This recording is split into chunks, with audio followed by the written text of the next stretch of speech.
Welcome to Thursday Night Knives. I'm Bob DeMarco. Coming up, Kombu and Best Tech's newest one, a Bright for War Quaken, and then we talk about your collecting. Is it out of control, or are you just monitoring the industry? You know what I mean. It's for the betterment of everyone else that you're getting all these knives. Plus, it's the third Thursday of the month, so we have our Patreon, we have our Gentleman Junkie knife giveaway tonight, and it is a special one this month. So we're going to get into that. But first, you know what we do right here, right up front. We do a pocket check. Yes, that's right, a pocket check. It's the first chance of the evening for us to all show off what we've had on us today. Mike Flamian, how you doing, sir? Ha, very, very much. Blood Groove is in. Let the party begin. Good to have you here, sir. You need a hype man. You need someone who shows up and says that for you. That's pretty cool. Dave, how's it going? Evening, y'all. Wait a minute. It's time to buy another knife. Yes, it is. Yes, it is. Dave's been on a good roll recently. I'm not sure if these are knives in backlog, but he has a very steady schedule of videos coming out, which is awesome. Hello, Chris Blade Ogre. We have Blade Ogre with us. As always, nice to have you here. We have someone in the running right here for tonight's giveaway knife. We have 9198 David. David, good to see you. Finally, Thursday Night Knives. I've been waiting all week. Byron, good to have you here, Byron. Bob, he says, hi, Bob, Jim, Junkies. Well, how you doing there, sir? Good to have you. It is the Pocket Check. D-Bass, we have D-Bass with us. Evening, Bob, Jim, everybody. Evening, D-Bass. Pardon me while I pause for a sip of coffee. Hot brown wake up liquid, is that what they call it? I don't know. My daughters have a word for it.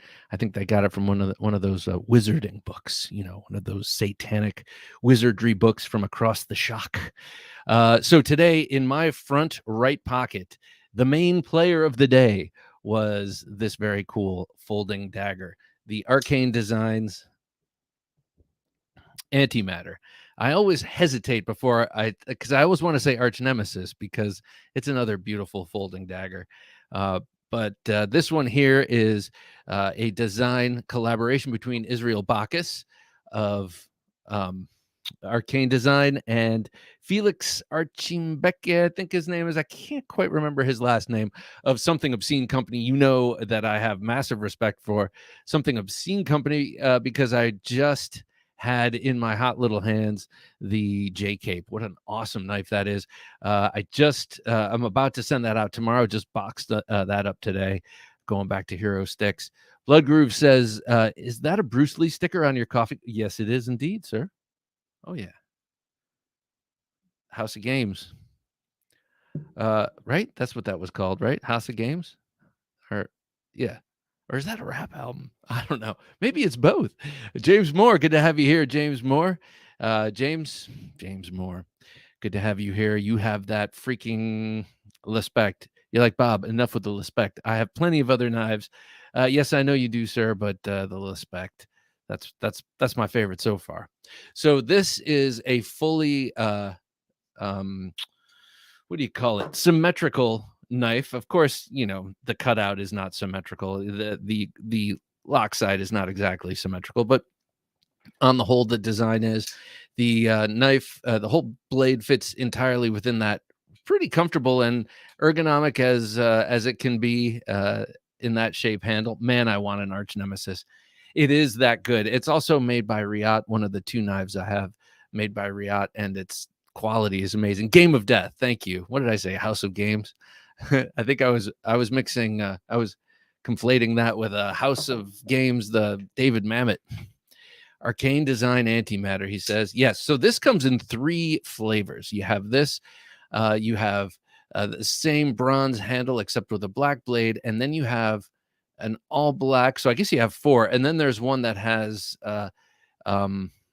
Damascene blade, and they're all gorgeous. But I opted for this one because even though the black and bronze was more appealing overall, I just could not resist the grind lines and that really nice machine satin that Riot is known for on this blade. So I opted for this one. He was smart. Israel was. I asked him if I could check one out, and he sent it to me, and then he sent me a new one with all the stickers and everything in there, and he's like, so if you like it, it's all yours. And I wasn't gonna. It's hard to let it leave. It's also hard to unlock left-handed, I find, because this knife is double-edged, as you can plainly see. You have to be careful when closing it. So today, the antimatter. Hey guys, we have Ezekiel and Jonathan from Shredder. Ooh, I like that. Yeah, and it's one of the few folding daggers out there. Now, I can't quite consider an out the front a folder in this particular context, because there's a million of those, and they're easy enough to do to make, because the blade is completely encapsulated within the handle. But with a folder, you need that strong detent. You need a wide enough handle. The whole design has to make sense. And when Israel designed this, he reached out to Felix of Something Obscene Company, and I think part of that was to nail down the symmetry. It's not an easy knife to design. That's why there are not too many of them. Plus, they're not as sellable, But it would be great to have a sub collection. That's due to legal, the sellable comment. It would be cool to have a sub collection of folding double-edged daggers. Hey, Ket McNessard, how you doing? Howdy, Bob, Jim, and Junkies, he says. That would also have the Hinderer Maximus and the Arch Nemesis from Sharp by Design, and then I would consider that a complete sub collection. Bob's gonna stab ET with that knife. ET, yeah, that's right, man. ET, you mean when they're trying to get me out of my bed in the middle of the night, floating me out, walking me out, those little gray bastards? Yep, I'm gonna have this at the ready, if that's what you mean, because it's true. Okay, so I'm going to leave this down here, and then on my hip today, let's go with the left front pocket. Today, I had the mini RSK Mark 1 with the purple handle by Hogue. You know it well, but I don't know where the hell it is. I had it all the way up to coming home, and now I don't know where it is. So I'm gonna take its understudy and show this off, because this is an oldie but goodie, and so I've been carrying this since I walked in the door and couldn't find the RSK Mark 1 mini. So this is the mini Griptilian with the standard blade, 154 cm, very sharp, but it's wearing the cool Advanced Weapons AWT scales, Advanced Weapons Technology scales, made from aluminum. They make them for this, the large Griptilian, and I believe the Bug Out now, or something else. They make it for another Benchmade just recently. They started. It must be the Bug Out. But I really like them. Applied Weapons Technology, something like that. I think they do parts for rifles. JN, how's it going, man? What up, y'all? He says, evening, Bob. Evening, Jim. We're just going through our pocket checks. So I had these two buttes right here. Professor EDC, another man cranking out the videos these days. Good to see you here, sir. Bob, Jim, respectable knife junkies. Hope everyone is doing well. Glad to be here and enjoy this great show episode after episode. Thank you, man. Year after year. That's true. We've been doing this a couple of years now. That is one of the 3 daggers I love. Got to get one. I think we're talking about the same 3, and I'm with you. Yeah, it is worth the saving. I had to save for this. This was a $400 knife, and I tend not to just, well, there was a short period where I was just dropping money like that, and then life caught up with me. Kevin Moore says, evening junkies. Well, good to have you here, Kevin. The big NZDC. Evening junkies, great to be surrounded by the sharpest knives in the drawer. Hey, that's good. I like that. Jim, Bob, wonderful to be here. Wonderful content this week. Well, thank you, sir. I'm glad you enjoyed it. That's the best. E.T. the Extraterrestrial. Come on, the movie E.T. Go home. Yeah, no. I know. I got you. I know, man. I was there. I was there the first time. I don't know. You're probably a young buck who wasn't. Knives Fast. Good to have you here, KC. Hey, y'all. Hey, Bob. He says. Number 3. And this is a cool one that you might like, because KC is starting to get into carrying fixed blades, EDC fixed blades. Here's a good one. This is a bit on the defensive side, but beautifully executed here. This is the Elvia from Copus Designs, a collaboration with Ed Calderon.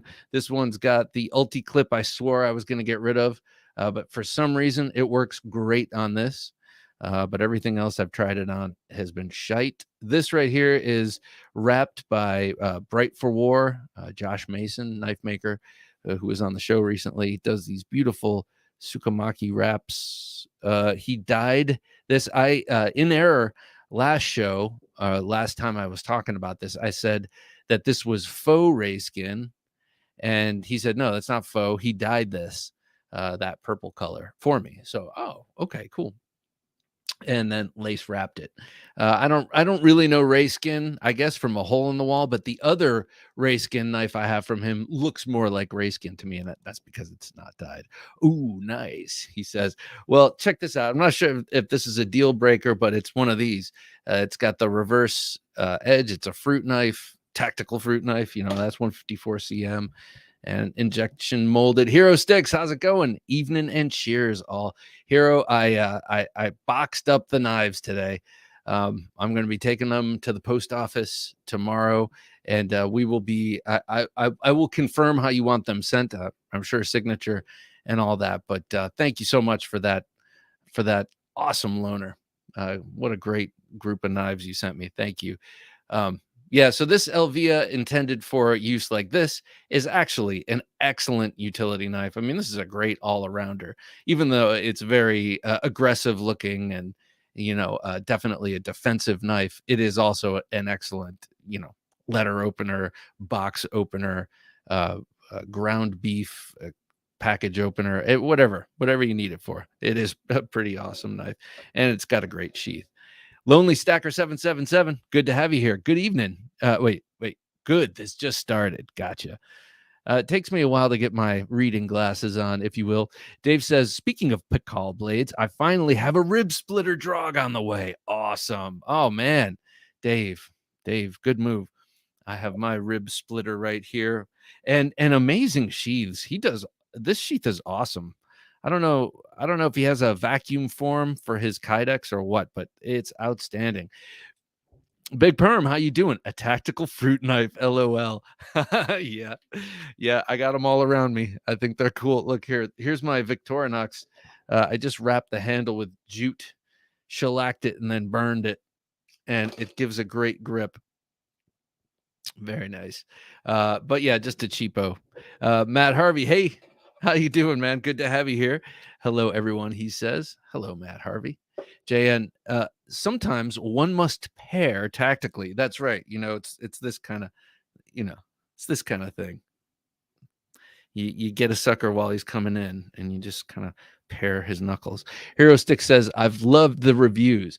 Was the Vero your favorite of the bunch? I've got a few new acquisitions to send you. Ooh, yeah. I would love to check out these acquisitions. Not even knowing what they are, I'm pretty sure I will like them. The Vero was tied for the Vero. I knew I would love because I love the regular size one, and the full size Synapse is just, or the XL Synapse is exactly in my size range, so I knew I would love that. But I was most struck by the J Cape. Just love the J Cape, man. That is awesome. A beautiful blade, beautifully ground, so thin and nice, but with the stout point, and the handle was just amazing. And that clip that I was always a deal breaker in the past, just from pictures, I didn't mind it in person, and it was not a hot spot, which is what I always thought it would be. So I got to say the J Cape was my favorite of all of those. Blood Groove says, make sure to carry an apple so you have an excuse for cops for carrying the tactical fruit knife. Yeah, exactly. And they'll be like, why does it look like a samurai sword, man, if you're just peeling your apple? Well, I need a good grip. Yeah, I think it's fine. It's fine. Okay. I guess in my state, technically, if I wear it out, it's fine. If I walk around with this knife just like like sticking out of my pocket, that's all fine and good because people can see it. But the moment my shirt is over it, forget it.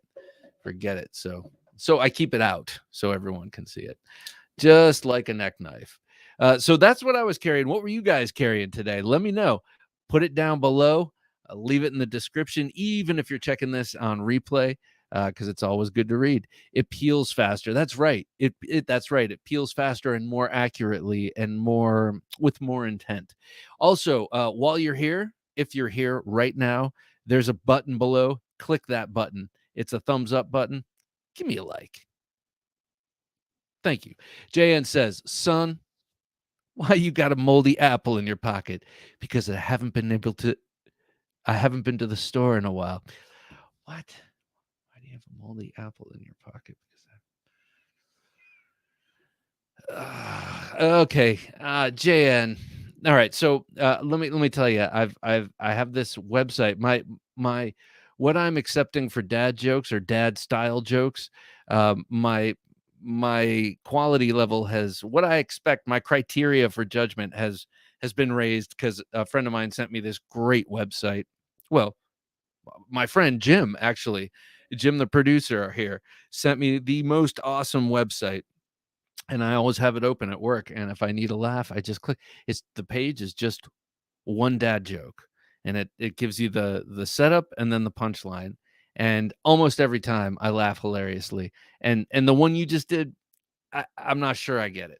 Professor EDC, but JN, man, I love you for your dad jokes because that's what keeps humor alive. Those jokes that keep going on forever and are all sophisticated. Who cares? Who needs it? Professor EDC says, carried the Spyderco B Southard, the GEC 44. Love the 44. And you have yours, I think, in the Gabon Ebony, right? And the GEC Harpoon fixed blade EDC. Very nice. But the Spyderco B Southard. Is that referring to two Southards? Didn't he do two models with Spyderco? Is this referring to the second one? I'm not sure if I know what that is, but I do know Brad Southard's designs are gorgeous and simple and nice and curvy, and I do know that I like the other two knives. Nice carry, sir. I approve for what it's worth. Hero Sticks, you put words in. Okay. You put words to the push-pull factor for the first time for me. Ergonomically, the J-Cape has the best push-pull grip I've experienced. Okay. Oh, good. I'm glad I could enunciate that. I'm sure it was a long struggle to get the words out. But yeah, it's that thing. It's that thing, pushing forward, pulling back. This old sword says, carried the Heretic Wraith Auto. Oof. Accompanied by the Civivi Lumi, the Justin Lundquist design today. Very nice. I just so happen to have the beautiful Civivi you gifted me, sir. Always a favorite around here. I like just opening it. It's also fun to use, though. Lonely Stacker says, Lonely Stacker 777, sorry, says, I carried the crazy CRKT Ritual. That's cool. That's the kind of knife that you do. It's it's almost a moral imperative that you pull it out in the lunchroom at work and use it very casually without drawing any attention. Put it in your pocket and walk out. Oh my God! Don't talk to him, man. Or just be careful around him. Michael Morgan says, "Evening, Bob and Jim. Michael, good to have you. Good evening, sir." Matt Harvey, Civivi Riffle. Love the Riffle. That's one of the best Civivis I have. And the Sencut Acumen in the work pockets tonight. Acumen. Is that the one that's kind of like a clip point and has a bit of a harpoon? Sencut has a couple of cool designs. I mean, I don't know all the full range of their designs, but I don't think it's too broad yet because they're somewhat new. But everything I've seen, I've liked because they are going for style as well as a budget price point, which I appreciate. I do make good coffee. Chris says, carrying my first true Hinderer XM18 recurve. Oh, very nice, man. And Monterey Bay Knives Slayback XL, a beautiful knife. Medford Smooth Criminal. The ProTech Brend 3. You know how much I love that. Nice big downward lurching blade on that 4-inch Brend 3. JE made Lanny's clip. Do love a Lanny's clip. And the Tor Hitter Frosty. EDC spike and sheath. I'm getting into spikes. I was just telling Jim, Jim has a ice pick collection, which I find incredibly gangster and I love it. And I want to make an ice pick thing too. I like the idea of walking around with a pick type thing. I'm sorry, Jim. Can you please go back to Blade Ogre's? I just want to look at his carry again because Chris always has a fantastically varied and broad and numerous carry. Carried my first true. So he had a Hinderer XM18 recurve, very nice. Monterey Bay knives, Slayback XL, Medford Smooth Criminal, Protect brand. These are all big knives. Another point of respect.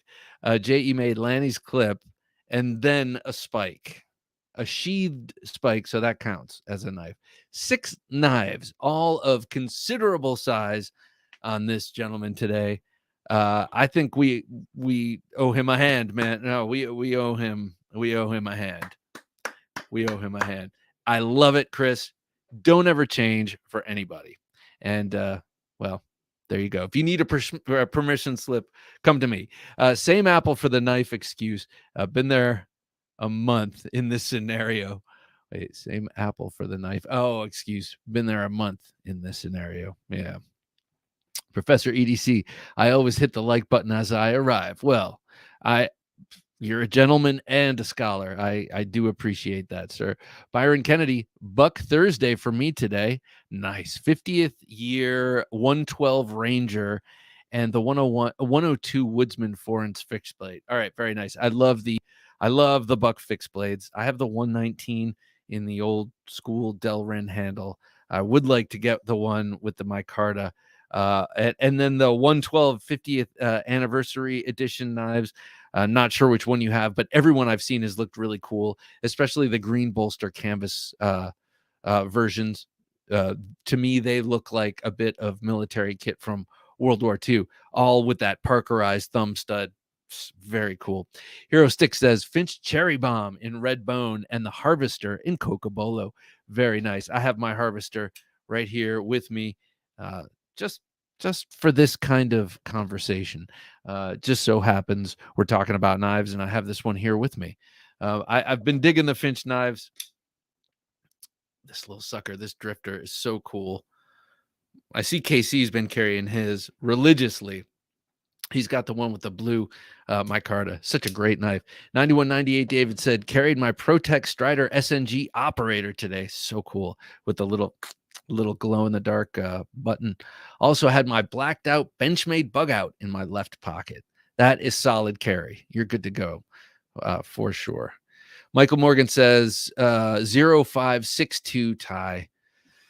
Feel like I missed the boat on that. I mean, I guess I could still get one. But I wish I got one when it first came out and I wanted one and I was hot for it for a minute and then I just kind of let it go because now I'm not so hot for it. But every time it's mentioned, I'm like, oh, it's like wistful, the one that got away kind of. D-Bass says, I carried my XM18 today. Very nice. Which blade? But now was that a fruit fly? What's it? So it's the fruit knife attracting fruit flies. I carried my XM18 today. I need to know what blade, D-Bass. And now I'm itching to get a hold of the Project X. I know, man. I know. Perfect size at 3.75 inches. Perfect blade size. It's got that double peaked Bowie blade. I love it. And that handle is really nice. It's a really nice handle. It's totally different from any other Hinderer, but it looks like a Hinderer handle. And it looks like it's... reminds me of an Al Polkowski or Casper handle from back in the day. Mike Flamian says today's carry was a Shirogorov F3 RNL with blue carbon fiber. So that's the Shirogorov. Well, there are 2 Shirogorovs I want. I want that and the F95 with the micarta inlays. But this F3 RNL with the swirly carbon fibers with the colors are just stunning. Nice. And a Loveless subhilt fighter, a Loveless subhilt fighter and keychain knife is Victorinox Cadet. All right, Mike. And Spyderco Arc always ready knife. Oh, I know that okay, but all right. Tell me about this Loveless subhilt fighter. I mean, this is outstanding carry. You've got that amazing Shiro with the nice looking CF. You have sorry for all the. It's like calling sushi sush. Sorry about that. And a loveless sub-hilt fighter. I need to know what the loveless sub-hilt fighter. Which one you got? Like, I gotta know. Scott N, good to have you here. Evening all. 940 for me. He says that's a solid guy. Scott N carrying a 940. I appreciate that. I need to get a 940 back in my life, but I think this time it'll be a small one. I think I would carry it much more. A and B. And here I am getting shallow. I think it looks better. Blood Groove says, carried my bronze infidel out the front. Ooh, very nice. Pretty much has become EDC. That's nice. So that infidel, that's a double-edged knife, right? And the actuating slide is on the side. Cut McNessart. Today I carried an LT Wright Great Plainsman, a green Eldris, and a Lion Steel Gitano that came in the mail today. Very nice. Which one did you get? What handle material? I really like the Gitano. It has an amazing walk and talk. As a matter of fact, my walk and talk was so good. Initially, I got the tiniest bit of blade wrap, and it caused a tiny little nick, and I just sharpened it out. And then now, no matter how hard it closes, it does not do that. But man, what a beautiful knife based on the Navaja. Manny Z says, hey, Bob and Jim. Well, hello, Manny Z. Good to have you here. Carried my Z-Wear Shaman and a serrated sheep's foot Caribbean. Very nice. Wait. Oh, okay. That's a Spyderco, right? Yeah. Serrated sheep's foot Caribbean. Yeah, that's in the Salt series, I would assume. Shredder carrying the QSP Bison. Oh, that's that new fixed blade, right? And the Civivi Cogent today. Civivi Cogent, awesome knife. That's that button lock. But the Bison, I'm pretty sure the Bison is a new fixed blade from them. KC says, had the Spyderco Gil Bradley 2 and the Spyderco Dragonfly 2 DLT exclusive today. Very nice. So the DLT exclusive, what is that, like a 20 CV? Is that the exclusive blade steel they do for Spydercos? That sounds awesome. If it is, either way, sounds awesome. And the Gale Bradley too. I've always kind of been interested in that knife, but knew that I would probably carry it less than it probably wasn't worth my getting, because I do know that to be a somewhat pricey knife. Kane A says, evening, everyone. Well, good evening, sir. Here comes the envy again. Hawk Deadlock. No, I'm sorry. Just jealousy. It's not envy. Hawk Deadlock Model C. I mean, obviously, very nice. Rex 45 Shaman. Oh, and a Birdvis Hitchcock. Very nice for today's pockets. Geez, man. Okay, so I would, immediately rule out the Rex 45 Shaman, even though that's clearly a great knife. I guess I would go with the Hawk Deadlock, all things considered, but I really love a Birdvis Hitchcock. I would love to have one of those. Michael Morgan says, should I trade my full-size Aryan Micarta RPM 9 for a Spyderco Military in S30V? Well, let's see. I like the Aryan. I think it's cool. With the Spyderco, with the military, you do have to be willing to accept tip down only. So there's that. And that I don't know why they haven't just put a damn. I understand not continuing the liner all the way down the handle because it's a big knife and they want to keep it light. But why not just a little piece of metal right down by the bottom, by the pommel that you could thread, so you could put the goddamn clip. Excuse my French. I don't mean to bring the Lord into this, but so you could put the clip and make it tip up. I don't understand it. It's almost like they're doing it out of spite. But in any case, I think the Spyderco Military is an awesome knife. I love it, and I forgive its one fault, kind of like the Microtech SOCOMs Elite. But so I don't know. But I think a Spyderco Military costs more than an Aryan, but I could be mistaken. both nice. So sorry, that was probably clear as mud. You're probably leaving this conversation more confused. Chris McNair says, "Hey everyone." Well, Chris McNair, good to have you here, man. What did I miss? Well, we're just kind of talking about what we've been carrying today. I had the arch nemesis, wishful thinking, but I also had an awesome folding dagger, the antimatter. I also had the Elvia tactical fruit knife and a uh, RSK Mark One. What did you have? Packing my denim micarta 80-20.5. Okay, I got to do this. I got to do this with my 80-20.5. I opted for the ugly duckling. I got the shark's foot just because it was different from my regular 80-20, which has the clip point. And I don't like it. I like the knife. I just don't like the blade. It is just kind of fugly to me. And so part of me really wants to spruce it up. I don't want to get rid of the knife because it has a certain meaning to me. So I'm going to keep the knife, but I got to spruce it up. So I'm looking at either those aluminum handles that Jared Neve just did a video on. What do they call the OG goat or something on Instagram? Cool, very nicely milled out aluminum handles, or micarta, something like that, just to, I don't know, just to spice things up. So, make it like it was when I first got that knife. You know how it is. Quack, good to have you here. Late to the party, but good to be here. Well, good to have you here, Quack. What were you carrying, sir? Let me know. Jeff Wright, good to have you here. Elvia at 10 o'clock. Very nice. And a clinch pick at 2 o'clock. Okay, so clinch pick over here. I want to get a clinch pick. I've been kind of lurking around the what are they called, the South Narc website, and they have some in stock, and I really want it.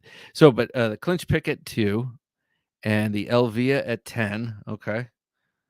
And the Gypsy EDC. Oh, I really like Gypsy EDC. I really like his stuff. RZR snail around my neck, so a little razor thing or something like that. I love that. Jeff, very, very nice carry. The Elvia, I was carrying that today. The clinch pick, like I said, I got to get that in my life. I guess the clinch pick version 2 with the flatter sided handles. And I should get a trainer too. But also the neck knife. Very cool. Blood Groove, 42 in chat, but only 2 likes. Oh, geez, man. What's Bob got to do? Start stripping? 42 in the chat and only 2 likes. I don't know, man. So what's the chat like? I don't even look at the chat. I just see a curated selection. Is the chat all fiery, full of vitriol? This SOB, when is he going to shut up? Quack says Strider SNG in PD number 1 today. Oh, PD 1. Very nice. What do you find with that steel? Is that what are the qualities? What do you think? I hit the like button, but I never likes me back. Middle school all over again. Oh man. I hear you. Middle school. I'm watching my daughter go through it now. Man, what a kids. Big Perm says, carried my Spyderco Atlantic Salt with the serrated sheep's foot blade today. Love it. I love Spidey serrations. They're Matt Harvey said, and KC, you are well liked here. You are indeed, KC, well liked here. You seem to be well liked everywhere. I've seen you. James Moore says, I was carrying my Sharp by Design Mini Tempest, a new acquisition, no doubt. But after you mentioned the Lespect, I switched to that. Nice wardrobe change in the evening.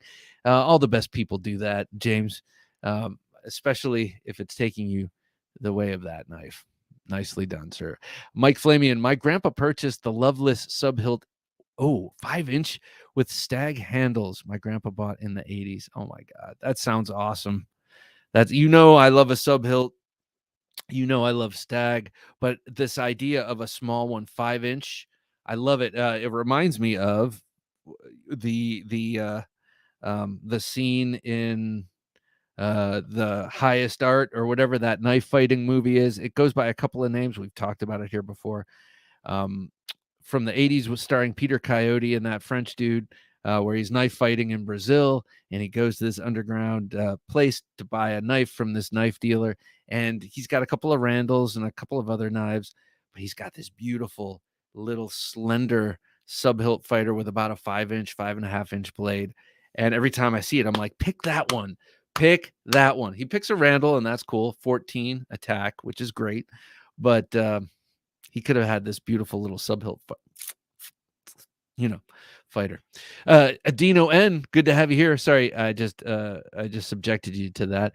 Only a Leatherman Surge with a Naze leather sheath. Working hard today. Well, Leatherman Surge, that's like a real tool. That's like a knife for real work. So, it's got a blade on it, but a bunch of other stuff too. So good to go.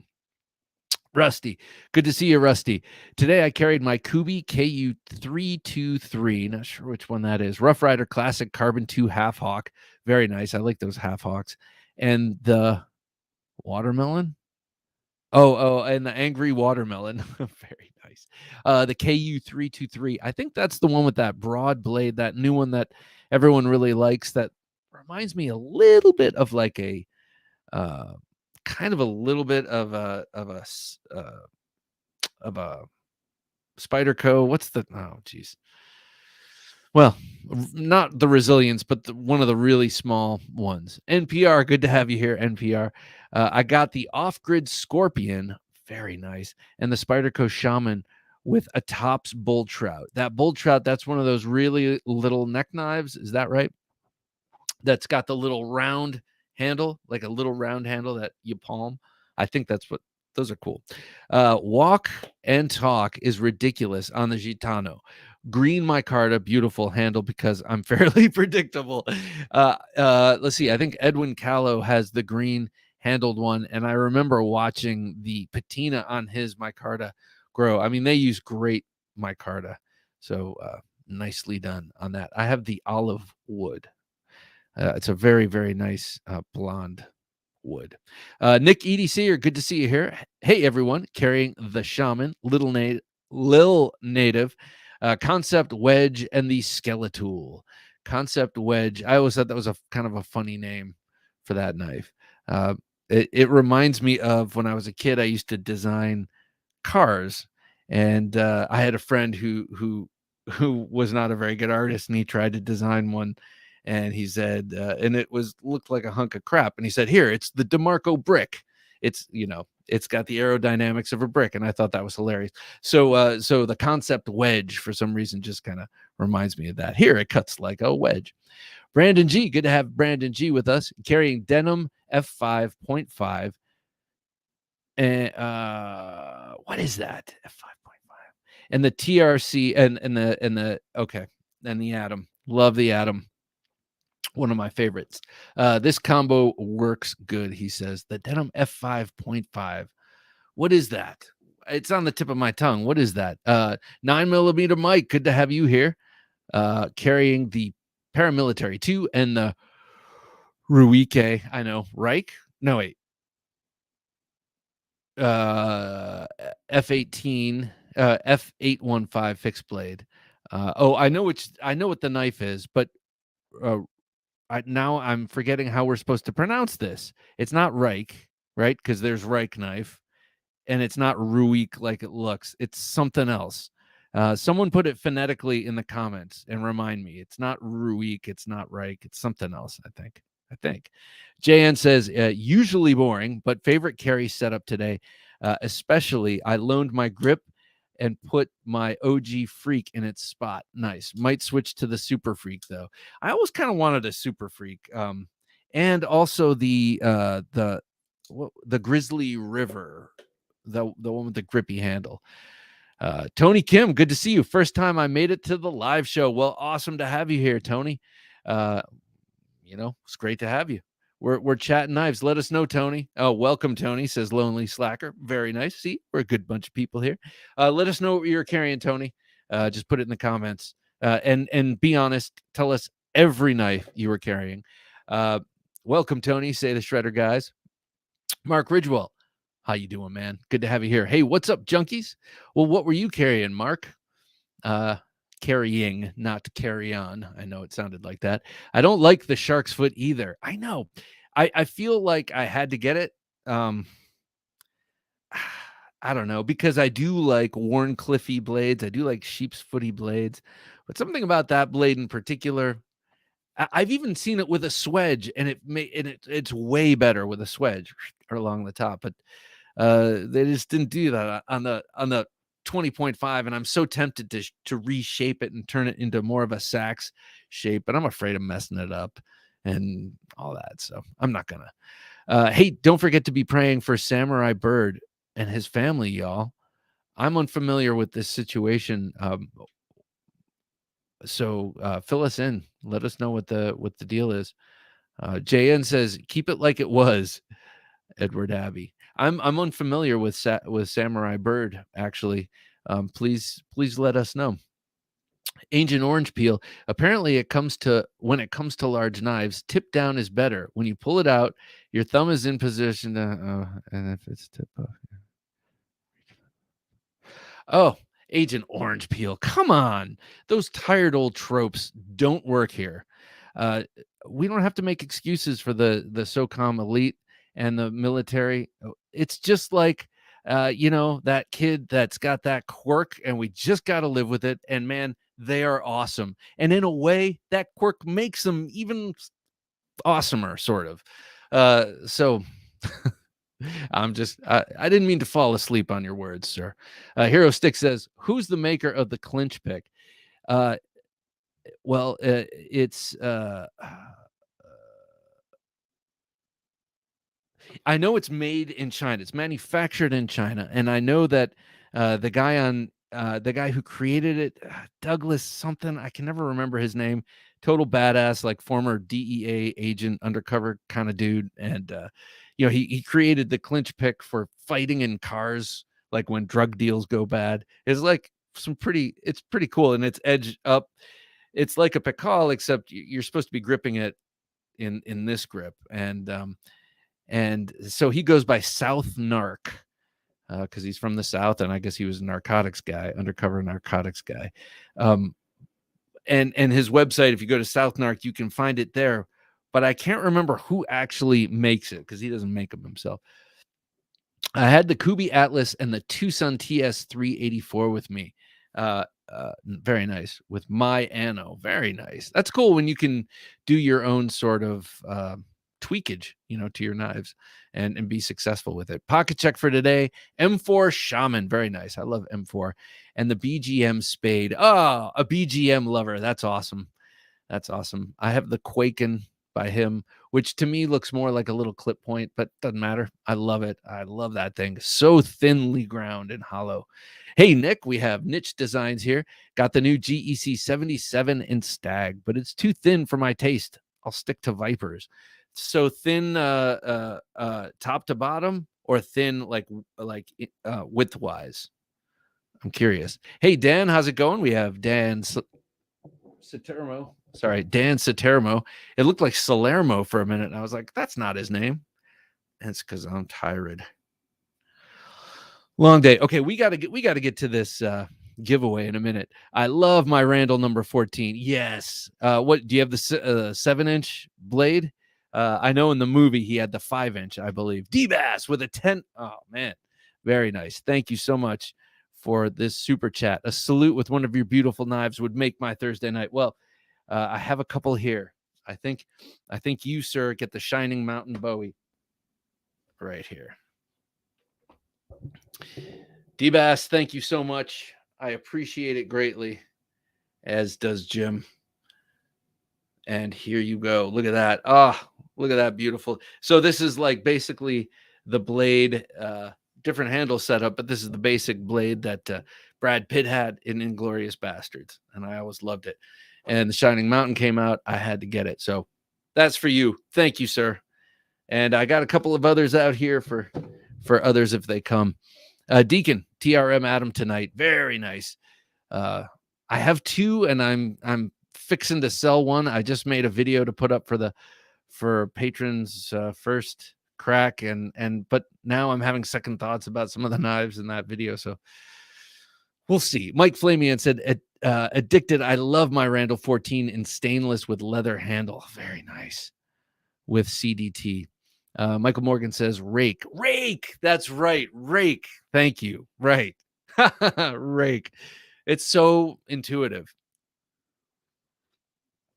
Casey says, all right, everybody, I'm out. Have a good one. And thanks for the content, Bob and Jim. Well, Casey, take care. And don't forget Casey's Kickstarter for the Mach 51, his first knife from his knife company, Tempest Knives. It is that super cool looking knife that you've been seeing everywhere. You got to check it out and get on that Kickstarter.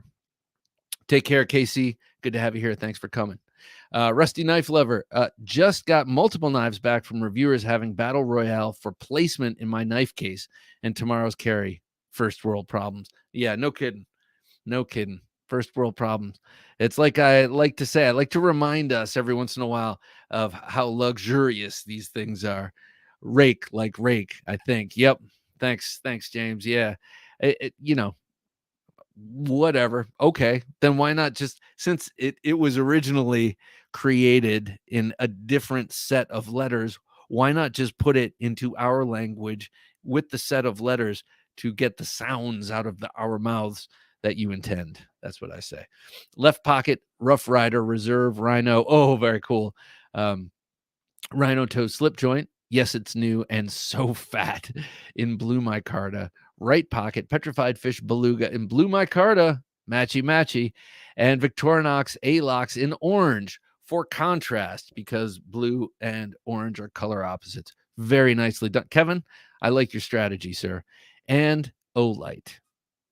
So I have a bunch of these crazy rules about you can't carry the same blade shape, you can't carry the same brand, can't carry the same size, all these different little things. But I never thought about handle materials.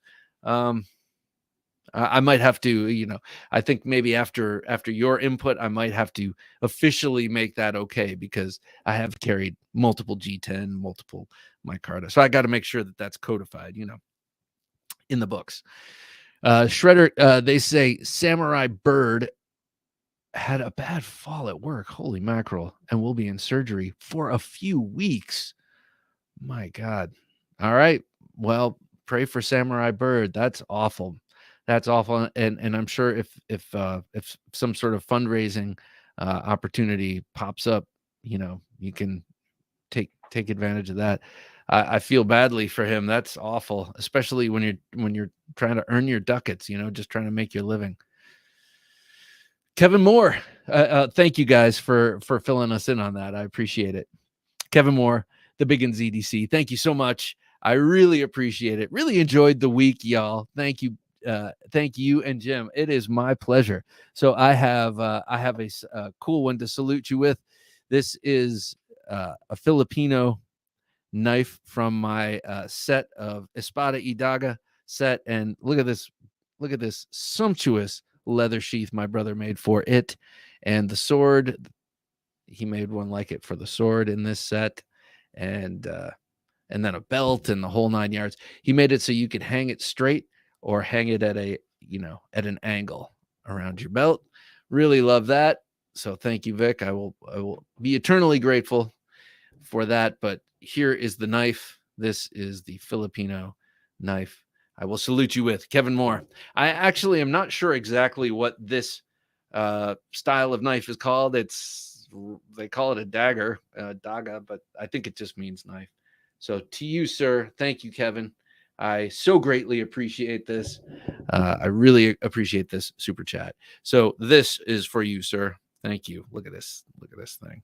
Wickedly, wickedly sharp also, by the way. Forged and very, very sharp with a convex edge. Oof. Don't want to get in the way of that. No, sir. Hey, we have Brent here. How you doing, sir? Good to have you with us. I know you have a Project X on loan. Oh, carrying my Hinderer Project X prototype number 6. Is this yours? Do you own it? I'm curious. Or I guess you do, because you're calling it my Hinderer Project X. He lives in Texas, people. There, I just doxed you. Just kidding. Dan says, Luckily, we have food and water and don't have to barter our knives for them. Yes, but that is a great excuse. If your significant other is in any way vigilant about being prepared, you can always say, this, this trove of knives I've collected over the years is how we're going to make it through, because everyone will. Hey, Treddy, how you doing? We have Treddy with us. Good to have you here, sir.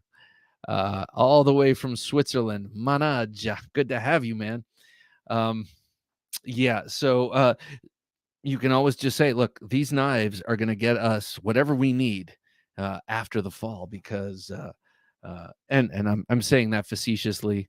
I like to believe there won't be one of those, but you know, who doesn't need a knife? You're going to be, yeah, I need a turkey. You have a turkey.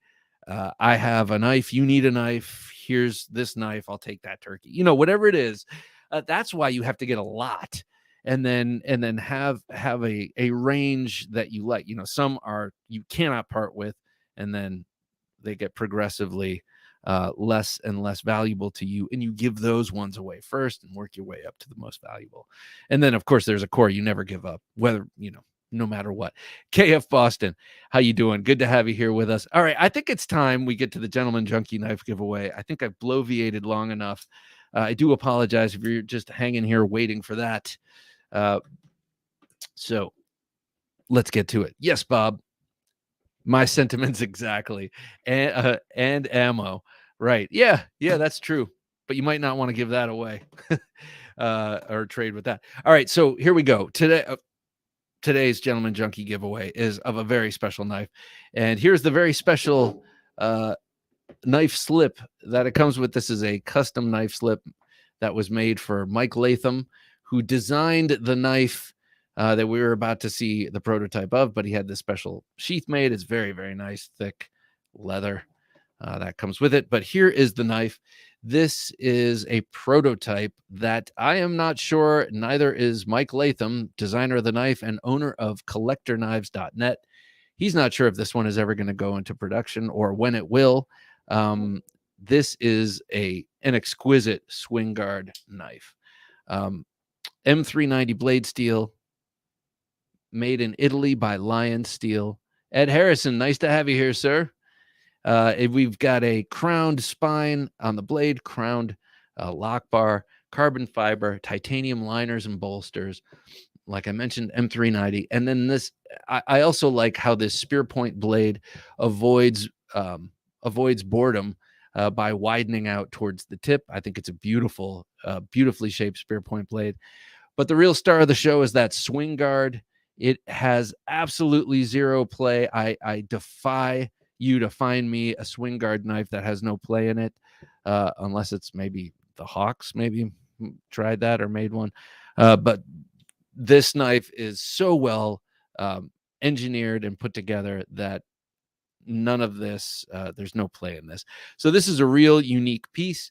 And I'll give you the quick and dirty story. Mike Latham sent me this and another prototype over a year ago. And I just sort of subsumed them. I just sort of absorbed them. That's the word. I just absorbed them. Acetone, good to have you here, into my collection. And then after talking to him a while later, and Jim, he says, after talking to Mike Latham a while later, he's like, what? You still have both of those knives? You greedy SOB. You got to give one, you got to give one away. I wasn't just like giving you two knives because I'm a great guy. I was like, oh, you're not such a great guy after all. No, I'm just kidding. So I am giving this away, and that's happening tonight. The swing guard is the giveaway knife. Oh, wow. Yes, it is indeed. It is. I've been told I have to give it away. And he didn't say it in so many words, but he said it in so many words. Big Farm says, what's the case knife you said has a swing guard? The Cheetah is what it's called. And then I think sometimes people use the term Cheetah as a generic expression for a traditional style swing guard knife, kind of like Kleenex, Hero Stick says, excited for whoever wins this. That's a special piece. Me too. All right. So now that I've done the sales job, I'm going to place it down ever so poetically on it's like a pieta, right on its on the thing that carried it around right here, and we're gonna find out who wins this sucker. We have a number. Wait, was it? How many do we have? We have 24 gentlemen junkies, I believe. Let's see, 24 gentlemen junkies. Recent additions include Tong Kim and Larry Elizondo. Thank you guys for joining. It's greatly appreciated. And just want to make sure we have, yep, we have everybody on there. And well, let's do it. Let's roll. Let's spin that wheel of destiny. All right. All right. Let's see. All right. Who's it going to be? Who's it going to be? It's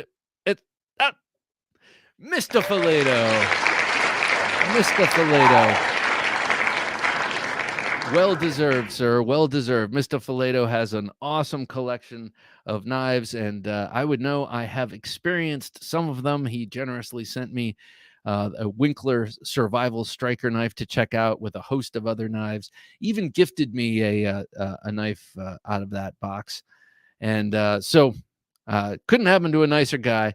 But you're all awesome, and I want you each to win. So just hang in there. But man, congratulations, Mr. Fileto. I will get this on the wing to you post haste, sir. Congrats. You're getting all these congratulations from the fine people assembled here tonight. Oh, man. All right. Well, I will bid this a fond farewell. And I got to turn my back on you now. Sorry. I got to turn my back on you. Okay. All right. I've officially separated from that knife. All right. Well, congratulations again to Mr. Fileto. We will be moving away from that subject. And now I want to find out about your collecting and your habits. I have noticed a severe slowdown in my acquisitions of late. That doesn't mean that I don't have always kind of something that I'm looking forward to or something that but I've been doing more of this. I've been doing more of the saving for stuff. I feel like for a while I had, I don't know what I was running on, but I had some sort of a slush. I had some disposable income that I just don't have anymore. I think I did get a little greedy, and I kept buying hinderer after hinderer after hinderer after hinderer after hinderer. I don't know if there's anyone around here who knows how that feels, but I just felt like, no, I'm just kidding. I didn't, but I do know someone who has been buying an excessive amount of hinderers. Maybe he has one too many, and maybe he should actually fork one over. Hey, Brent, how you doing, man? That is a good introduction right there. Hey, speak of the devil. How you doing?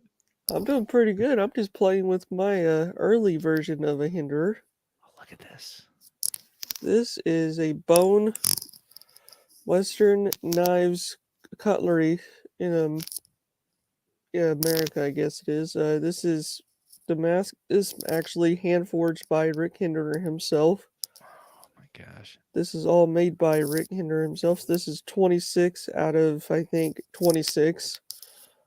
But this is a very rare piece, and that's not all I wanted to show, because wait. Before you What? put that away, there's something special about this. Was a gift to you, wasn't it? Yes, it was. Yeah, tell me about this, if you don't mind. Well, I mean, I know you posted about it, but well, what it was is I had no idea I was getting anything in the mail. So I was like, okay, when I got the package, I was like, wait, I didn't order a freaking webcam. So it came in a webcam box and a little zip up, and it said, "To the Hinderer Collector." Oh. And I'm like, oh, and I'm like, my first ever somebody sending me something to review, and I'm like, oh, and then it said I get to keep it. Oh my gosh. So I don't know how much this thing goes for, but yeah, it's a moot point. You're not going to sell that thing. Oh wow, no, man. never. I'll never sell this. Hey, do me a favor. Your microphone is rubbing against the zipper of your hoodie there. Could you it is? Hold on. Open it up a little bit or something? Oh yeah. Just open up that shirt a little bit. Yeah, this is how producers talk. Oh, Yeah, it's sorry. interfering with the This thing always microphone. hits it every time. I think I have a part for you in my next film, in my next PSA. All But right. hey, Bob. Yeah. Yeah. Look at this thing. Ah, man alive. I'm so excited about this knife. I'm so happy. Everybody is. I don't feel like I mean, I do want one as soon as I can get one. But you know, like I feel like it's gonna happen quick enough. But oh my god, I love this thing. Okay, show off if you don't mind, Jim. Go wide on Brant and show off the back spacer, and let's take a look at this thing. So it's just like it's just like the full track, except it's a little different. Except it has a little. When you take it out, that's how it looks.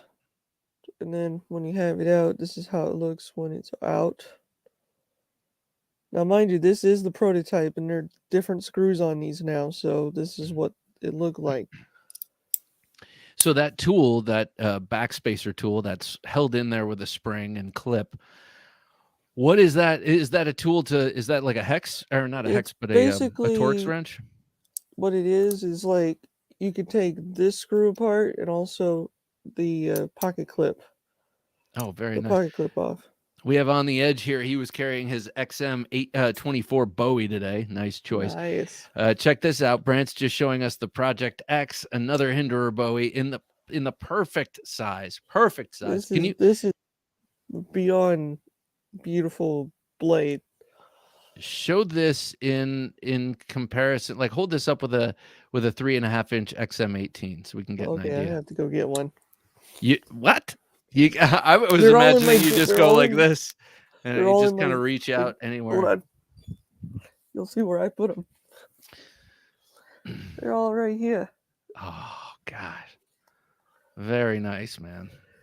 See here. I hope you have like a wall that comes down so that people walk in, they have no idea. So basically, here's your recurve. There's. Yeah, man. That to me is very, very nice. That's a great size. God. And the whole fact that they milled the pattern into the clip side is so nice. It's so nice, and it's kind of like it's really nice. We saw that with the 50560, or was it the 562? Whatever, something like that. The ZT, and we've never seen it since. So I love that. So what do you think about you? Okay, wait, about your collecting and if it's out of control. But before we get to that, I want to find out is this your Project X? Do you own this knife? Yes, I do own it. That is fantastic. Congratulations. That is a nice. It's got to be a nice little bit of history that you're holding on to, because it's a Hinderer. They don't come out with new models all the time, and this one is going to be big. I think it's going to be. Oh, it's going to be very big for whatever Rick has planned for this. Hopefully he'll make some tie skills, because I want a tie skill for this. Oh yeah, no doubt. So have you seen the automatic yet, or had a chance to heft it? Okay. All right. I know he did one as just a proof of concept once Ohio made it legal to make them and own them and stuff. But let's talk about collecting for a second, Brant. And I want people out there to let me know. Can't wait for the tie version of the Project X. D-Bass, me too. You're preaching to the choir, baby. We're all there, man. I can't wait either. Actually, I've had very little desire for an all-tie Hinderer. Just because I don't know, I really like I like that having micarta and different materials on the front. But this one here, this Project X, it looks like primed for that. Buddha Flash, good to have you here, sir. Did you just see this Project X? Amazing. There was only 7 of these prototypes made, so I was one of the lucky ones. Yeah, and they've been doing the rounds. I don't know if they were given to everyone or I can't really say. Yeah, I can't either. Well, or maybe you know and you can't say, but I can't say because I don't know. but I think it's great because I Yeah, saw how people were passing them around, yeah, sending them to their online knife buddies, and that yeah. Metal generosity is Complex, cool. Screaming Pirate, they all Yep. got it, and Scott Winnington has it now. Oh yeah, yeah. So nice. So with your collecting, is it a steady stream, would you say? Is it a how does it work with you? It's been really slow for me. Like when somebody sends me a knife, it's like I carry it for like a week or so, but I can't carry this one. This one's way too pretty. Oh yeah. Oh yeah. And But valuable, yeah, I love the one thing I love collecting is the history and also the how long it took them to come up with the design. That's how it is for me. And that's why I always like Hinderer because he comes up with a design, makes a wood mock up, and then he becomes something like that. Oh yeah. Yeah. So how okay. Hmm. Don't want to ask that question. I was gonna say, how many do you have? But that is not the question. The I have question is 30 I have 32. okay. All right. My question was gonna be of what you have, what percentage of what you have would you never get rid of? Probably my Hinderers. I would never get rid of them. I would sell all of my other ones and just keep my Hinderers. Okay, so you have 32 hinderers, is what you're Mm-hmm. saying. Okay, okay. So not 32 knives altogether. It's okay. Yeah. All right. All right. So guys out there, tell me about your knife collecting. Is this out of control for you or is it are you have you ever made an unwise monetary choice in buying a knife because you just had to have it? Brand, what's your most carried hinderer? Asks Brandon G. This. Okay, all right, all right. In a world without Project X, which is the I world as we know it, I the hoi polloi. probably be carrying my lefty, my Hinderer lefty. This is probably the one I carry the most, probably. Are you left-handed? Yeah. Okay, okay. Well, then that makes sense. KF Boston says, "Thank you, thank you. I only I only have 11, just 11. Poor child, poor Oh, child. poor dear. Please, You'll sir, get may I there. have another?" You'll get there. Oh man, I was considering selling one of my hinderers because Oh, well, I'm trying to fund a project, and this hinderer I got in a trade, and I love it, and it's awesome quality, and it came with some extra hardware, but it's just not a model I was ever seeking. And having it, I'm like, it's cool and great. It's the Eclipse Tanto. It's cool and great. It's pre-tri-way, which is fine. I don't mind that at all in a hinderer. so you got a But Gen 1. Oh, yeah, oh, is that what it is? A Gen 1 then? so you got a Gen 1 without the tri-way. Those are pretty rare. Are they? Come by. Come by. Yeah. Oh, I'm keeping that sucker. No, I'm just kidding. Or I'm going to sell it for more, maybe. I mean, oh, that's interesting. All right, good to know. Good to know. But it's one of those things I kind of thought I would never do. Like I'm, there are certain knives I never want to get rid of, and I thought the Hinderer would be one of those. But I was also like, there's one that I don't carry much, and I haven't grown attached to it yet. So why not try and maximize and then use it towards this project? Rusty Knife Lover says slowing down and saving up for grails or special knives. That's kind of what's happening with me because I keep finding myself buying knives like this. Our first knife in the state of the collection. This thing is incredible. Agent Orange Peel says I can still pay my bills at the end of the month, so I would consider it still a healthy hobby. Oh, that's good, man. I'm with you. I'm with you, man. As long as you can take care of your, it's good to go. Take care of what you need to. This is from Hero Stick says collecting. Oh, collecting. Last year was the first year I spent more than $200 for a knife. Once you do, it's easier to spend 300 and so on. No kidding. It's the progressive insanity of knife collecting, to quote the Apostle P. This here is made by Josh Mason. He goes by Bright for War. He was just on the podcast a few weeks ago. and it's beautiful, hand ground, 1095. I've already started a patina at the tip of it, and that nice. is tiger ray skin, so a kind of ray called tiger ray.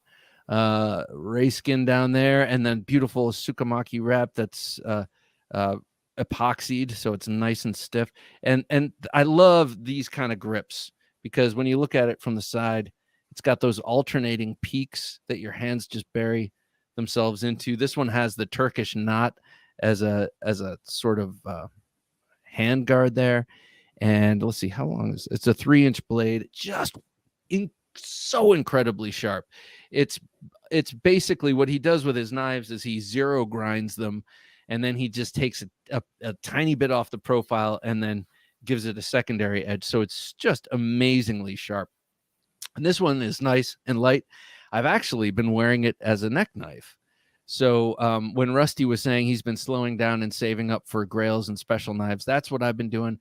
And a lot of that has to do with just really, especially once I talk to someone on my show and I really talk to them about their knives, and I gain a new appreciation for them, and I really like getting something from them. And that's would that I could do that with everyone I have on the show. Of course, I can only do that with a small fraction, but that's kind of where my collecting has been going. Hero Stick says, I've tried to have a revolving knife account where I can spring for something I have to have. And when it starts to feel weird, I sell a few. That's a good way to do it. Don't get too attached. I tend to get attached. I have a great number of knives I don't want to get rid of, and a good number of knives I will never get rid of, so I don't know. Tend to get a bit attached. How about you, Brent? Yeah, a little bit. Yeah. I get too attached of one brand and I just got to keep going. Yeah. You were starting down the Hoback path. Hang on. Mike Flamian says, hi, I'm Mike, and I have only gotten worse. Yeah. Well, here this is a safe space for you, brother. Professor EDC says, my collecting has been a roller coaster, but really slowing down and getting more specific things to experience. I would love to slim down my collection to 13 blades at some point. I think that's an admirable goal. I have this issue. I have this current justification of doing this show and feeling like, I have to have so many knives on hand and for the podcast and the other things. And that's just an excuse. But yeah, I hear you at slowing down for me quantity wise. And, I go through little spurts here and there, but really focusing on some things I'd like to have kind of forever. Hero Stick says, though the knives I sell are usually a lot less expensive than the ones I buy. So yeah, I know, me too. I'll get rid of these Civivis. I'll get rid of these. That's 5 Civivis. That's 5 knives I'm getting rid of. Yeah, but that they're a tiny fraction of the knife I'm going to be buying. That's exactly what I've been doing. Grails, except I need to learn how to slow down. Everyone is fed and we are comfortable, but I have been buy. Wish I could sell or trade. Well, KF Boston, maybe trading is a possibility. Maybe, maybe in this environment, or hit me up if you want to trade something. Maybe I have something, or let a small coterie of people know when you want to sell something, and it feels good. It does feel good to sell something, put it in a box, get rid of it, get the money, and be like, I'm not missing that. Do you experience that, Brent? Nah. Because you don't sell anything. I don't. All right. Chris, I just cherry picked the best knives I can find available these days. Yeah. Yep. And then it's a matter of what you can. I'm a hoarder of fine knives. Oh. Well, I'm glad you can say the words, right? It's important. It's important to say the words. Todd Carr, good to see you here, Todd. I usually save up type of person. I don't usually make a big purchase, though. Yeah, I've made a couple of big purchases. I mean, not a couple. I've made a number of big purchases over the years that now I'm kind of like, that was irresponsible. I mean, like you said, it didn't have any lasting impact. But when you do the math and you think, wow, all of that could have been invested in something a little bit more. I don't like to think about that. So I'm not going to. It's compartmentalization that allows for collecting. Hero Stick says, candidly, part of what accelerates my purchases is watching so many other must-haves make the rounds in the community. Lots of amazing designs out there. Yes. I agree. I mean, there are certain people out there who can make anything look good. KF Boston says, hats off, Professor. Hats off from KF Boston to Professor EDC. Just like Burger King, for instance, can always make their hamburgers look delicious on their commercial. Jared Neve always makes a knife look good by flipping it and playing with the edge and doing whatever he does and talking about it. It's like, oh yeah, I could see myself with that ridiculous Kaiser that I don't want, Blood Groove says, I only started collecting in 2021. Wow. Somehow I've accumulated about 40 knives, added up how much I spent last year, and I don't ever suggest anyone do that. Don't do that. But then again, don't add up how many times you've eaten out. That's also eye-opening. When you're like, yeah, I could have just, cooked at home or made hot dogs or whatever, doing that. Don't, doing the math at tax time is always hard. Let's just say. That's why tax time for me is April 14th at about 3 p.m. D-Bass says, over the 20 years of collecting, I find myself getting more and more picky about what I acquire. It also seems being more picky equates to more expensive, but less frequent. Yeah. I'm the same way. Treddy says, I was very balanced in collecting, steady around 50, but after the European Knife Show, I think that's what EKS stands for, European Knife Show, I met so many amazing makers and have some builds coming. Oh man, when you call it a build, it's expensive. I have some builds coming, and at the show, I spent so much on one day like never before. Oh my gosh. Wow. So here's the thing. So this experience is what Treddy's laying out here. I experienced at Blade Show last June. I went there, I had money in the bank, but I had no intention of spending it. I was like, I'm going to be disciplined. I'm just going to cover the show and, get the lay of the land. And then if I see some stuff I must have, I'll get it after the show. And I was BSing myself. I was being naive. And I spent more on knives in one day, just like Treddy did, though I did not get the things he did. I was just weak in the face of all of those options. You know what I mean? What am I going to not buy a knife at Blade Show? I don't know what I was thinking. Deacon says 80% users, 20% collector pieces. How about you, Brant? How does it break down for you? Pretty much 50-50 for me. I use them and then I put them back in my display. And keep them pretty tidy. That's typically how I buy and what the collection looks like. Typically, pace is one a month. Always need to be chasing. Yes, that's true. Like for a while, it was like a box was coming in like every other day, whether it was something I was buying or someone was sending me something or I was getting something back or whatever. And I got really used to that rhythm. This was over the summer.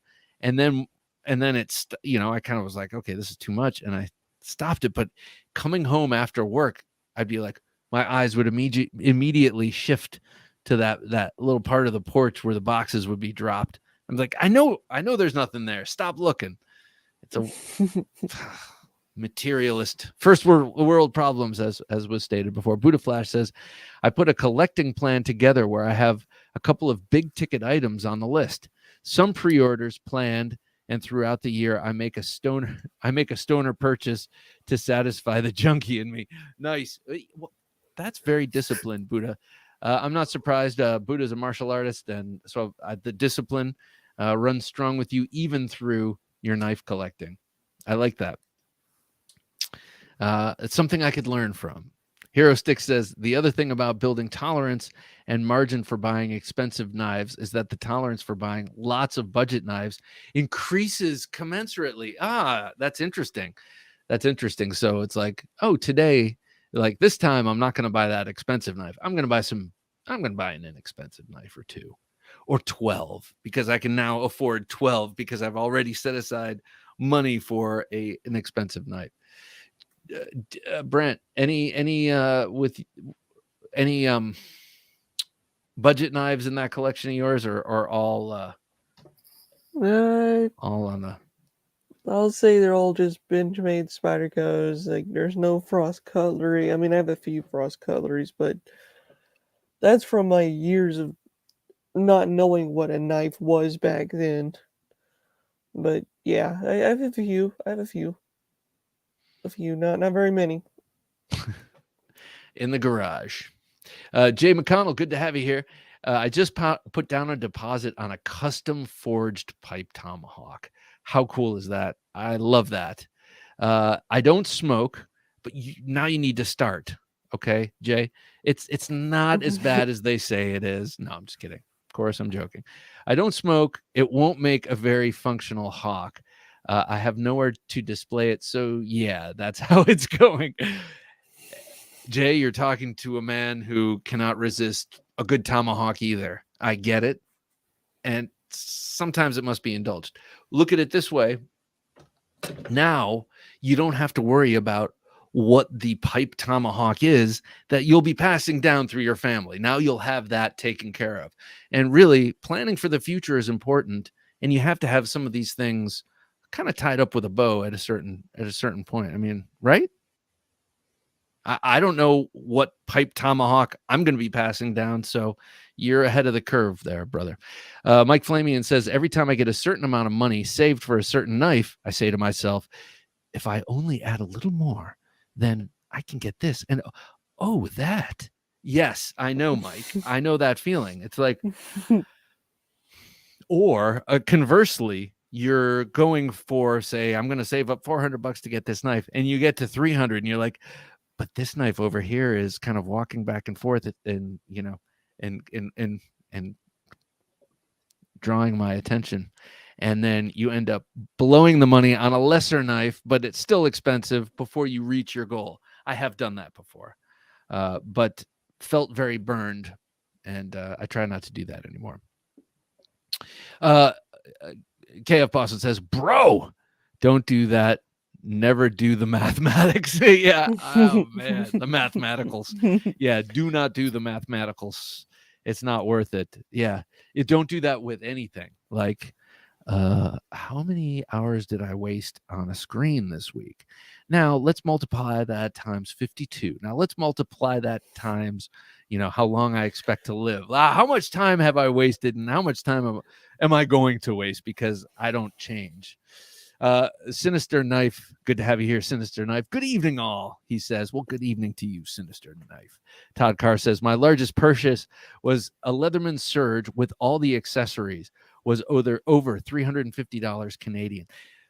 That sounds crazy, but that also sounds really cool. I was just watching Gideon's Tactical video. Gideon's Tactical, if you have been watching him over the years, he and his family have, over the past year, hit the road. They're living in a camper, and he does all of his reviews from wherever they are. They're roaming the country.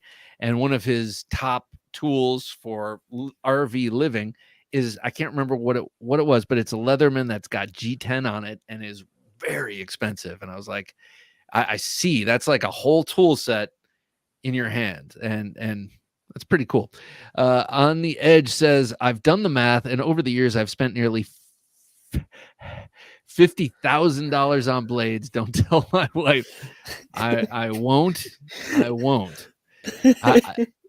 I'm laughing and you're laughing, but like, well, I don't know how old On the Edge is, but that doesn't matter. The point is, like, how many years in you are and how many years you plan on being in this habit, and how long you're feeling acquisitive.